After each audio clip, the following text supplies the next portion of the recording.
নেই, এটাই আমি বলছি।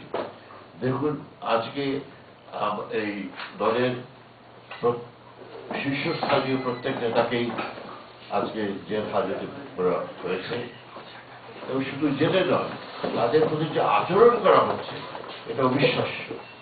কেননা আপনারা জানেন ব্রিটিশ আমলে যুদ্ধ হয়েছিল, স্বাধীনতা যুদ্ধের কথা বলছি, ব্রিটিশরাও অনেক দলের নেতাকে গ্রেফতার করে রেখেছিল, কিন্তু তারা রাজনৈতিকভাবে তাদের যে বলা হতো যে পলিটিক্যাল প্রিজনার্স, তাদের সম্মান দেওয়া হতো।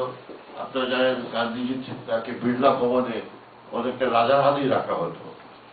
অনেক জেল ছিলেন, জওয়াহরলাল নেহরু জেলে ছিলেন, তিনি বই টই লেখার সমস্ত সুযোগ পেয়েছেন। যারাই যেখানে ছিলেন তাদের সম্মানবোধ ছিল, দেওয়া হয়েছিল। বর্তমানে আপনারা দেখতে আশ্চর্যজনক ভাবে ডান্ডাবেড়ি পেরিয়ে পড়িয়ে আপনি চিন্তা করতে পারেন যে অত্যন্ত সম্মানিত সমাজের শীর্ষস্থানীয় ব্যক্তিদের এভাবে দিয়ে দেওয়া হচ্ছে। কিসের অপরাধী? তারা কিন্তু অপরাধীও পর্যন্ত সাব্যস্ত হননি, তারা অপরাধী সাব্যস্ত হননি। এর আগে তাদের প্রতি ইচ্ছাকৃত ভাবে এই ধরনের অসদাচার করা হচ্ছে। আপনারা এই মুহূর্তে আমরা খবর পেয়েছি মাহমুদুর রহমানের কথা। মাহমুদুর রহমান আমরা জানি অত্যন্ত একজন সত্যান্বেষী, নির্ভীক একজন সাংবাদিক। তিনি সত্যান্বেষী, তিনি চেষ্টা করে যাচ্ছেন তার বক্তব্য প্রকাশ করতে অকুতোভয় একজন সাংবাদিক। তাকে কি অপরাধে তাকে করা হচ্ছে সেটা অপরাধ যদি আপনারা বের করতে পারেন, দেখবেন যে কত দুরভিসন্ধিমূলক ভাবে এইসব ষড়যন্ত্র করা হচ্ছে। রাষ্ট্রদ্রোহিতা হিসাবে, রাষ্ট্রদ্রোহিতা এবং রাষ্ট্রদ্রোহিতা করে আমি আশ্চর্য হব না, তারা ফাঁসি যদি ঝুলাতে চায় সেটাও তারা চেষ্টা করতে পারে। এটা অবিশ্বাস্য। এই যে ফাঁসির কথা বলা হচ্ছে, এটা শুনে আমাকে একজন কূটনৈতিক ভাবে বলেছিলেন ঢাকায় যে এটা কি আশ্চর্য, একটা তোমরা সবাই ফাঁসি বলে গেছে। পৃথিবীতে আমি এটা কোথাও কোনো দেশে এরকম ভাবে শুনিনি, শুধু ফাঁসির কথা। এবং এটা প্রধান হচ্ছে দেশদ্রোহিতার সর্বোচ্চ শাস্তি আপনারা কি জানেন সেটা দেওয়ার চেষ্টা করবেন। কিন্তু একটা জিনিস আমি বুঝতে পারি না, কেন আওয়ামী লীগের নেতারা, আওয়ামী লীগ এবং প্রধানমন্ত্রী এইটুকু বুঝতে পারেন না যে এই ধরনের ফাসিস্ট জাতীয় নির্বিচারে অত্যাচার করে, নিগ্রহ করে কোনো কিন্তু কেউই পার পায়নি। আমরা দেখেছি ইয়াহিয়া খানও পার পাননি, আমরা দেখেছি দেশে যেসব স্বৈরাচার হয়েছিল সেগুলো কেউই পার পাননি। পৃথিবীর ইতিহাসে এর কোনো নজির নেই। কিন্তু কেন তারা এই নিগ্রহ, এই অত্যাচারের ভূমিকা তারা অবতীর্ণ হয়েছেন সেটা তারা জানেন ভালো করে। কিন্তু এটা দিয়ে যে তারা যে খুব বেশি দূর যেতে পারবেন তা কিন্তু মোটেই নয়।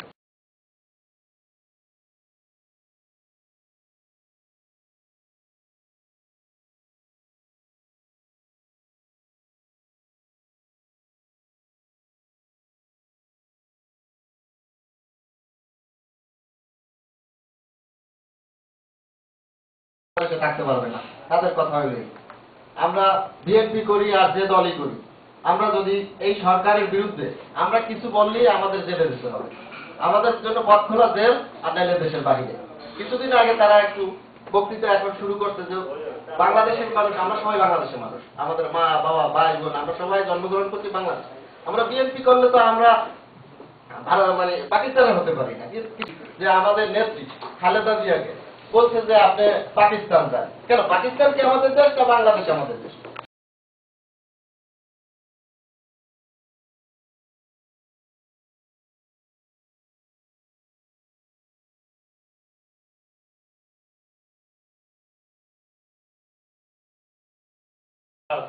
বন্ধুরা, আজকে এই কুলাঙ্গরা বলছে সে নাকি পাকিস্তানের চর। অত্যন্ত লজ্জা এবং ঘৃণায় তাদেরকে প্রতিবাদ করতে হয়। আজকে কিছুক্ষণ আগে আমরা জানলাম বাংলাদেশে যে পত্রিকা, যেসব পত্রিকা চলছে, পত্রিকা আছে, তার পত্রিকার মধ্যে শীর্ষস্থানীয় পত্রিকার সম্পাদক মাহমুদুর রহমানকে অ্যারেস্ট করা হয়েছে। বন্ধুরা, তার দোষ, তার অন্যায়, সে প্রতিবাদ করছে, সে সত্যকে উদ্ঘাটন করছে, বাংলার মানুষকে বুঝিয়েছে যে এটি একটি দেশ নয়, এটি একটি অঙ্গরাজ্য করার জন্য এই স্বৈরাচারী, সেই পাকশালী আবার সেই ইন্ডিয়ার সাথে যোগাযোগ করে দেশটাকে আবার সে একটা অঙ্গরাজ্য করার জন্য পায়তারা করছে।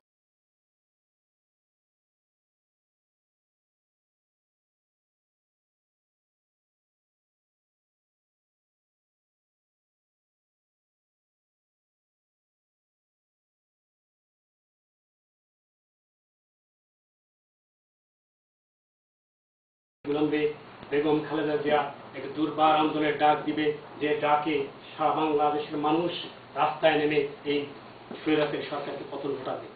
বন্ধুরা, আমি জনাব ইনাম আহমেদ চৌধুরী স্যারকে আমি আরেকটি কথা বলতে চাই। সেটা যদিও এটা রাজনৈতিকভাবে আমি বিএনপি করি, বিএনপি হিসাবে কথাটা কেমন হবে আমি জানি না, তবুও আমি গুরুজন হিসেবে তাকে প্রশ্নটা করতে চাই। আপনার কাছে অনুরোধ থাকবে, আপনি দেশ নেত্রীর পাশে বসে তাকে পরামর্শ দেন। আমরা আজকে কৌতূহল, আমাদের মনে একটি সংশয়। আমরা দেখেছি ইন্টারন্যাশনাল ভাবে মিশরে কি ঘটেছে। মিশরে যখন সেই আন্দোলন হয়েছে, আন্দোলনের মাধ্যমে যাদেরকে এই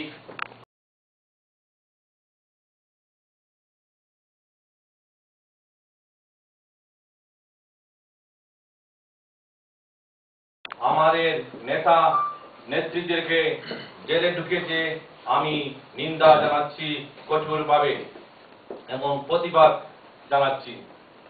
ওরা ভুলে গেছেন, ইতিহাস ভুলে গেছেন।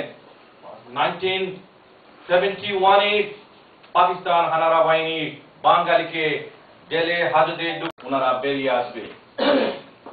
আমি আরো প্রতিবাদ জানাচ্ছি, যদি ওনারা রিয়েলি বাংলাদেশকে ভালোবাসেন এবং বাংলাদেশের জনগণকে ভালোবাসেন এবং বাংলাদেশ গণতন্ত্রকে ভালোবাসেন, তাহলে অতি সত্বর ওনা নির্দলীয় নিরপেক্ষ তত্ত্বাবধায়ক সরকারের হাতে ক্ষমতা হস্তান্তর করে বাংলাদেশ এবং বাংলাদেশের জনগণকে মুক্তি দান করেন এবং মুক্তি দেন। এবং আমি এই বলে আমার বক্তব্য শেষ করলাম।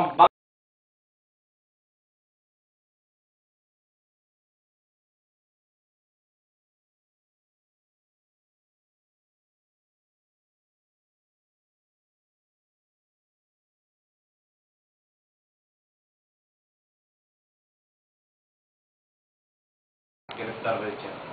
ইন্টারনেট ঘাঁটতে ঘাঁটতে হঠাৎ সংবাদ ভেসে এলো যে মাহমুদুর রহমানকে আজ সকাল 9টায়, বাংলাদেশ সময় সকাল 9টায় অফিস থেকে ডিবির লোকেরা তুলে নিয়ে ডিবি অফিসে নিয়ে গেছে। ইনাম সাহেবও আমাদের মাধ্যমেই হয়তো উনি জানতে পারছেন। যাই হোক, দেশ পেপার খুললেই দেখা যাবে যে কারাগারে আর জায়গা নেই। যেখানে 70,000 বন্দির ক্যাপাসিটি, সেখানে 3 লক্ষ জনক অধ্যায়। আমার মনে হয় আমরা তো দেখিনি শ্রদ্ধাস্পদ নেতা যিনি আজকে আমাদের মাঝে আছেন, তিনি দেখেছেন কিনা পাকিস্তানের শাসন আমল, ব্রিটিশ শাসন আমল এবং শেখ মুজিবের শাসন আমল সহ এই পর্যন্ত উনি দেখেছেন কিনা এই দুঃশাসনের কোন শাসনকাল। আমার মনে হয় তিনি বলতে পারবেন। আমরা আমাদের যে ক্ষুদ্র বয়সে আমরা দেখিনি এই ধরনের ফ্যাসিস্ট সরকার। এসবকে হার মানিয়েছে যে সরকার, সেই সরকার হলো এই হাসিনা সরকার। এই সরকারের গুণগান ছাড়া কোনো মিডিয়া চলবে না, এই সরকারের সমালোচনা কোনো ব্যক্তি করতে পারবে না। বঙ্গবীর কাদের সিদ্দিকী নেতা ছিলেন আওয়ামী লীগের এবং শেখ মুজিবের একরকম সন্তান বলে যাকে সবাই বাংলাদেশে চিনত, সেই বঙ্গবীর কাদের সিদ্দিকীকেও তারা রাজাকার বলতে দ্বিধা করেনি, শুধু শেখ হাসিনা বা আওয়ামী লীগকে সমালোচনা করেছে বলে। আজকে এই সরকারের কাছে যারা আওয়ামী লীগ করে তারা হলো মুক্তিযোদ্ধা, আর আওয়ামী লীগের বাইরে যারা তারা সবাই রাজাকার। তারা বলবেন এটা আওয়ামী লীগের ক্রেডিট, আওয়ামী লীগ সরকারের ক্রেডিট। আমার ব্যক্তিগত অভিমতে আমি বলতে চাই একটি কথা, আজ পর্যন্ত বাংলাদেশে যে কয়েকটি বোমাবাজি ঘটেছে, উদীচী বলেন, রমনা বটমূলে বলেন, 17ই আগস্টের সারা 64 জেলায় বলেন, প্রত্যেকটি বোমাবাজের পিছনে 21শে আগস্টের তাদের মিটিং এ বোমাবাজির কথা বলেন, প্রত্যেকটি বোমাবাজির পিছনে শেখ হাসিনা বা আওয়ামী লীগের হাত আছে।